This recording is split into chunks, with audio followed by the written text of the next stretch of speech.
ಇನ್ನು ಬೆಳಗಾವಿಯಲ್ಲಿ ಚುನಾವಣೆ ಗೆಲ್ಲೋದಕ್ಕೆ ಕಾಂಗ್ರೆಸ್ ತಂತ್ರವನ್ನ ರೂಪಿಸ್ತಾ ಇದೆ. ಸಚಿವರ ಮಕ್ಕಳನ್ನ ಗೆಲ್ಲಿಸೋದಕ್ಕೆ ನಾಯಕರಿಗೆ ಜವಾಬ್ದಾರಿಯನ್ನ ಕೊಡಲಾಗಿದೆ. ಬೆಳಗಾವಿಯಲ್ಲೂ ಕೂಡ ಚುನಾವಣೆ ತಂತ್ರಗಾರಿಕೆ ಜೋರಾಗಿ ನಡೀತಾ ಇದೆ. ಹೆಬ್ಬಾಳ್ಕರ್ಗೆ ಸತೀಶ್ ಜಾರಕಿಹೊಳಿ ಪುತ್ರಿ ಗೆಲ್ಲಿಸುವಂತಹ ಹೊಣೆಯನ್ನ ಕೊಡಲಾಗಿದೆ. ಹೆಬ್ಬಾಳ್ಕರ್ ಪುತ್ರನನ್ನ ಗೆಲ್ಲಿಸೋದು ಸಚಿವ ಸತೀಶ್ ಜಾರಕಿಹೊಳಿ ಅವರ ಹೆಗಲಿಗೆ ವಹಿಸಲಾಗಿದೆ. 2 ತಿಂಗಳ ಹಿಂದೆನೇ ಹೈಕಮಾಂಡ್ನಿಂದ ಉಸ್ತುವಾರಿಯನ್ನ ನೇಮಕ ಮಾಡಲಾಗಿತ್ತು. ಸತೀಶ್ ಜಾರಕಿಹೊಳಿಗೆ ಬೆಳಗಾವಿ ಕ್ಷೇತ್ರದ ಉಸ್ತುವಾರಿಯ ಹೊಣೆಯನ್ನ ಹೊರಿಸಲಾಗಿದೆ. ಹಾಗೆ ಸಚಿವೆ ಲಕ್ಷ್ಮೀ ಹೆಬ್ಬಾಳ್ಕರ್ಗೆ ಚಿಕ್ಕೋಡಿ ಕ್ಷೇತ್ರದ ಉಸ್ತುವಾರಿಯನ್ನ ವಹಿಸಲಾಗಿದೆ. ತಮ್ಮ ಮಕ್ಕಳನ್ನ ಗೆಲ್ಲಿಸೋದಕ್ಕೆ ಉಭಯ ಸಚಿವರು ಕಸರತ್ತನ್ನ ಮಾಡ್ತಾ ಇದ್ದಾರೆ. ಅಂದ್ರೆ ಒಂದ್ ಕಡೆ ಅವರ ಮಕ್ಕಳನ್ನ ಇವ್ರು ಗೆಲ್ಲಿಸಿದ್ರೆ ಇವ್ರ ಮಕ್ಕಳನ್ನ ಅವ್ರು ಗೆಲ್ಲಿಸಬೇಕು ಅನ್ನೋ ಒಂದು ಜವಾಬ್ದಾರಿ, ಒಂದು ರೀತಿಯಾಗಿ ಜಾಣ ನಡೆಯನ್ನ ಹೈಕಮಾಂಡ್ ಇಲ್ಲಿ ಇಟ್ಟಿರುವಂತದ್ದನ್ನು ಕೂಡ ಗಮನಿಸಬಹುದಾಗುತ್ತೆ. ಸತೀಶ್ ಜಾರಕಿಹೊಳಿ ಹಾಗೆ ಲಕ್ಷ್ಮೀ ಹೆಬ್ಬಾಳ್ಕರ್ ಇಬ್ಬರಿಗೂ ಕೂಡ ಜವಾಬ್ದಾರಿಯನ್ನು ನೀಡಲಾಗಿರುವಂಥದ್ದು. ಬೆಳಗಾವಿಯಲ್ಲಿ ಚುನಾವಣೆ ಗೆಲ್ಲೋದಕ್ಕೆ ಸಾಕಷ್ಟು ತಂತ್ರಗಾರಿಕೆಯನ್ನ ನಡೆಸಲಾಗಿದೆ.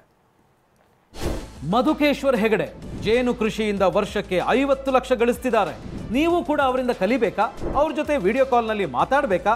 ಈಗಲೇ ಫ್ರೀಡಮ್ ಆ್ಯಪ್ ಡೌನ್ಲೋಡ್ ಮಾಡಿ. ಈ ಬಗ್ಗೆ ಮತ್ತಷ್ಟು ಮಾಹಿತಿ ನೀಡ್ತಾರೆ ನಮ್ಮ ಪ್ರತಿನಿಧಿ ಸಹದೇವ್. ಸಾಕಷ್ಟು ತಂತ್ರಗಾರಿಕೆ ಲೆಕ್ಕಾಚಾರಗಳನ್ನ ಬೆಳಗಾವಿ ಭಾಗದಲ್ಲಿ ಹಾಕಲಾಗ್ತಾ ಇರುವಂಥದ್ದು, ಹಾಗೆ ಚಿಕ್ಕೋಡಿಯಲ್ಲೂ ಕೂಡ. ಹಾಗಾದ್ರೆ ಯಾವ ರೀತಿ ಎಲ್ಲ ತಂತ್ರಗಾರಿಕೆಯನ್ನ ಕಾಂಗ್ರೆಸ್ ಇಲ್ಲಿ ಉಪಯೋಗಿಸ್ತಾ ಇದೆ? ಹೌದು ಶಮಂತೇನು, ಬೆಳಗಾವಿ ಮತ್ತು ಚಿಕ್ಕೋಡಿ ಬಿಜೆಪಿಯ ಭದ್ರಕೋಟೆಯಾಗಿರುವಂತಹ ಕ್ಷೇತ್ರಗಳಿವು. ಈ ಭದ್ರಕೋಟೆಯನ್ನ ಭೇದಿಸೋಕೆ ಈಗ ಕಾಂಗ್ರೆಸ್ ಸಾಕಷ್ಟು ತಂತ್ರಗಾರಿಕೆಯನ್ನ ಮಾಡ್ತಾ ಇರುವಂತದ್ದು. ಅದರ ಮೊದಲನೇ ಅಸ್ತ್ರವಾಗಿ ಈಗ ಸಚಿವರ ಮಕ್ಕಳಿಗೆ 2 ಕ್ಷೇತ್ರದಲ್ಲಿ ಟಿಕೆಟ್ ಅನ್ನ ಕೊಟ್ಟಿರುವಂತದ್ದು. ಒಂದು ಕಡೆ ಬೆಳಗಾವಿ ಲೋಕಸಭಾ ಕ್ಷೇತ್ರದಿಂದ ಸಚಿವೆ ಲಕ್ಷ್ಮೀ ಹೆಬ್ಬಾಳ್ಕರ್ ಅವರ ಪುತ್ರ ಮೃಣಾಲ್ ಹೆಬ್ಬಾಳ್ಕರ್ ಸ್ಪರ್ಧೆ ಮಾಡ್ತಾ ಇದ್ರೆ, ಚಿಕ್ಕೋಡಿಯಲ್ಲಿ ಸತೀಶ್ ಜಾರಕಿಹೊಳಿ ಅವರ ಪುತ್ರಿ ಪ್ರಿಯಾಂಕಾ ಜಾರಕಿಹೊಳಿ ಅವರು ಸ್ಪರ್ಧೆ ಮಾಡ್ತಾ ಇರುವಂತದ್ದು. ಇಲ್ಲಿ ಮುಖ್ಯವಾಗಿ 2 ಕ್ಷೇತ್ರದ ಜವಾಬ್ದಾರಿಯನ್ನ ಒಬ್ಬೊಬ್ಬರು ಸಚಿವರಿಗೆ ಕೊಟ್ಟಿರುವಂತದ್ದು.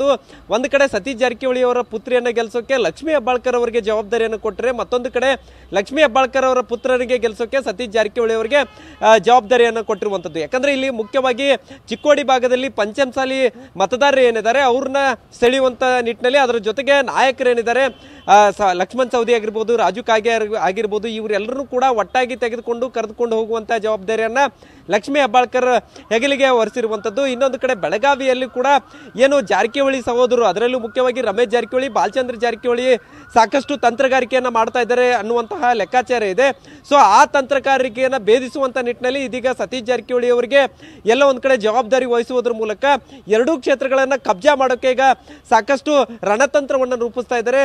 ಸೊ ಈಗಾಗಲೇ 2 ಕ್ಷೇತ್ರದಲ್ಲಿ ಭರ್ಜರಿಯಾಗಿ ಇಬ್ರು ನಾಯಕರು ಪ್ರಚಾರವನ್ನ ಶುರು ಮಾಡಿದ್ದಾರೆ. ಅದರ ಜೊತೆಗೆ ಕೆಲವೊಂದಿಷ್ಟು ಕಾರ್ಯತಂತ್ರ ರೂಪಿಸುವುದರ ಜೊತೆಗೆ ಮುಖಂಡರು ನಾಯಕರನ್ನು ಭೇಟಿಯಾಗಿ ಅವರನ್ನ ಏನು ತಮ್ಮ ಪಕ್ಷದತ್ತ ಸೆಳೆಯುವಂತ ಕೆಲಸವನ್ನು ಕೂಡ ಮಾಡ್ತಾ ಇದ್ದಾರೆ. ಹೀಗಾಗಿ ಸದ್ಯ ಈಗ ಬೆಳಗಾವಿಯಲ್ಲಿ ಇಬ್ರು ಸಚಿವರ ಮಕ್ಕಳನ್ನ ಗೆಲ್ಸೋಕೆ ಈಗ ಇಬ್ರು ಸಚಿವರು ಕೂಡ ಟಾರ್ಗೆಟ್ ಅನ್ನ ಹಾಕೊಂಡು ಅಖಾಡಕ್ಕಿಳಿದಿರುವಂತದ್ದು. ಶಮಂತ್, ಧನ್ಯವಾದ ಸಹದೇವ್ ನಿಮ್ಮೆಲ್ಲ ಮಾಹಿತಿಗಾಗಿ.